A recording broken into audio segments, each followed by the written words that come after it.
capable of hosting concert, conference, sport events, and much more. Today we're gonna talk about stadiums.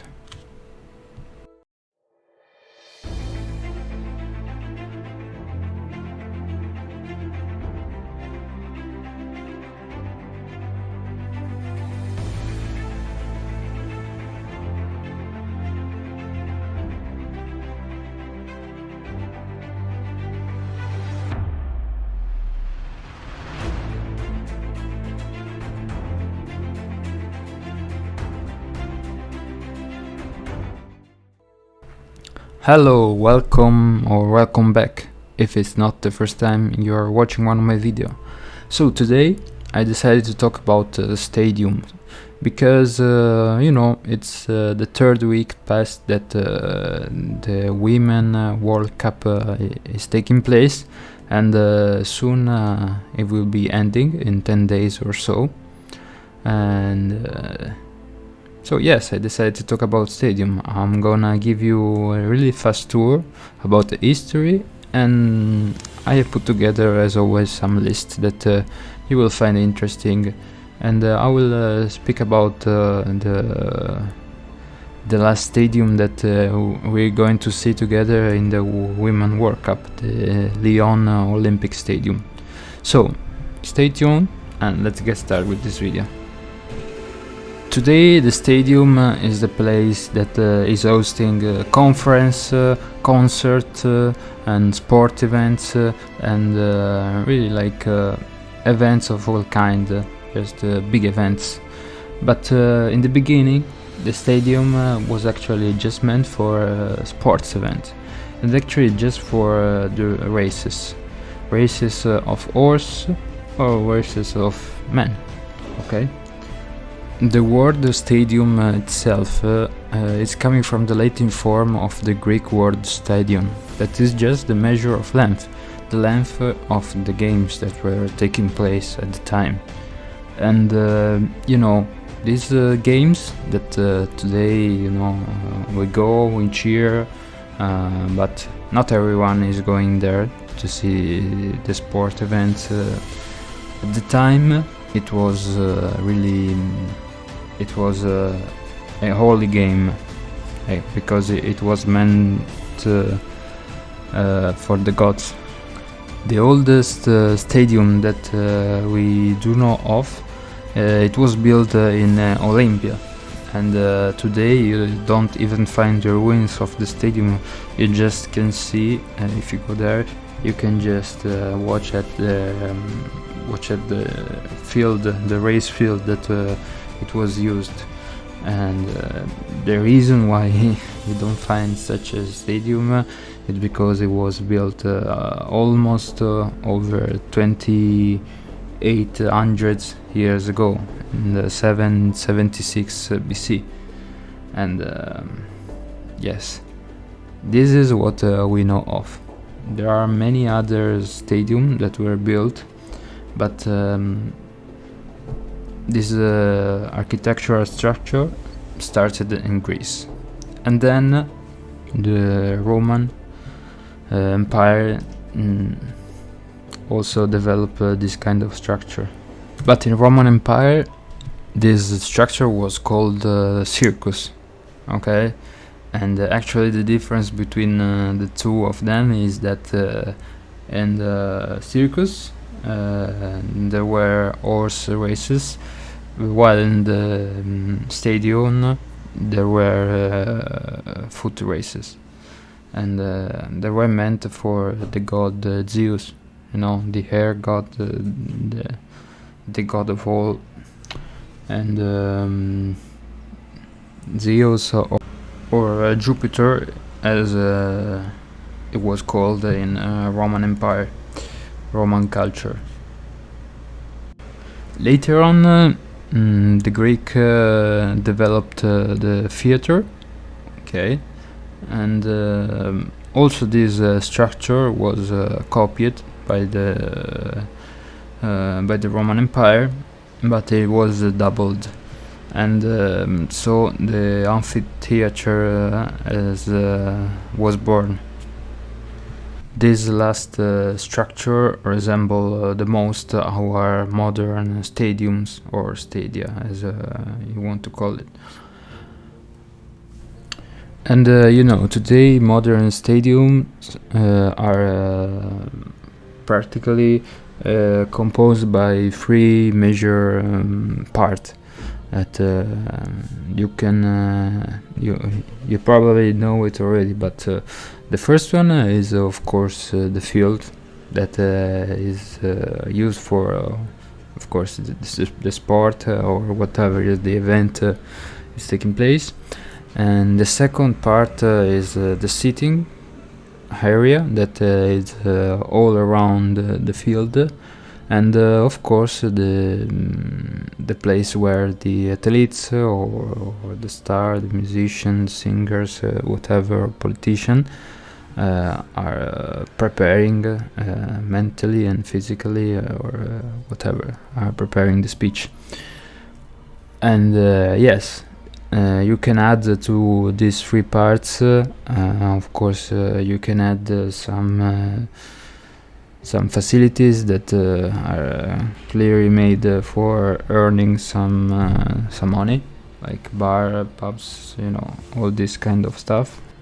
For participating at events that are held in the stadiums, you usually paid quite a bit for the ticket, but I believe it's right to pay this kind of amount, because the maintenance of a stadium is a really high price, and just also the structure is like over building such a structure is you have to afford a bill of almost nine digits.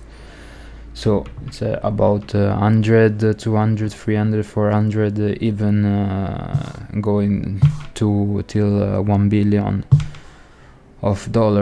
for just constructing. Then you have to maintain it. So, for example, the Lyon Olympic Stadium, that it will hold the finals of the Women World Cup.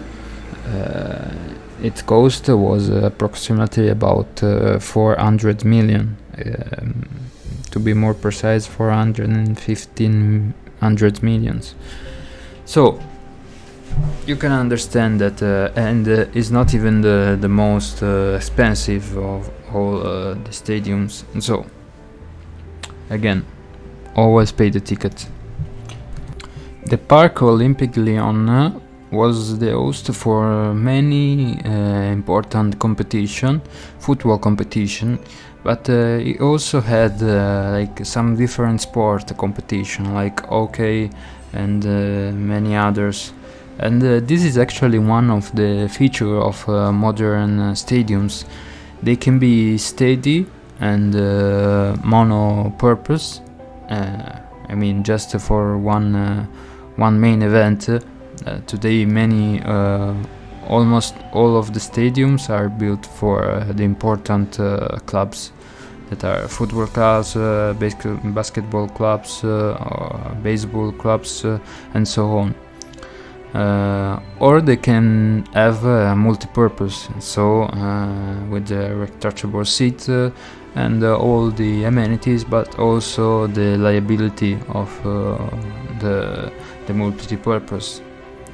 For example, one of the most used multi-purpose is the athletic purpose around the field. That can be a football or a soccer field.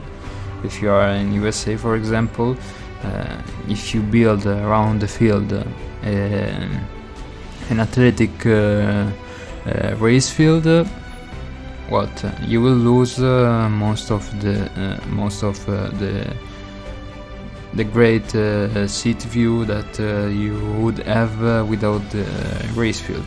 But this is logical. The Parc Olympique Lyonnais is quite a big stadium. It's holding almost 60,000 people, and it was built on the summer of 2013, but its first game was actually held on the 3 years later, on 2016, and he's also famous for the concert that he's held, because quite famous singer like will.i.am, Rihanna, Ed Sheeran, Coldplay, and many others played there.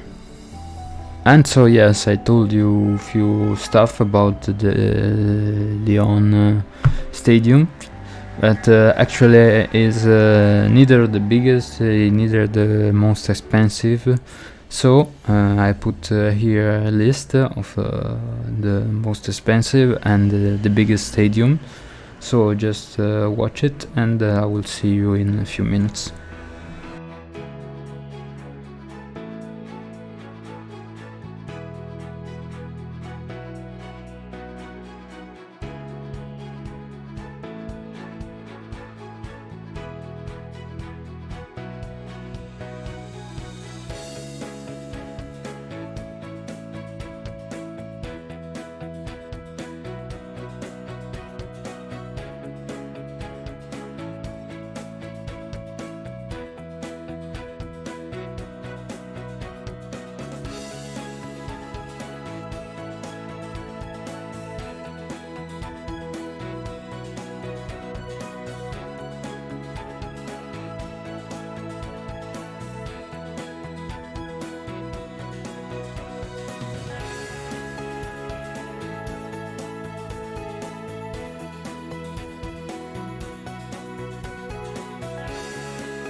And so,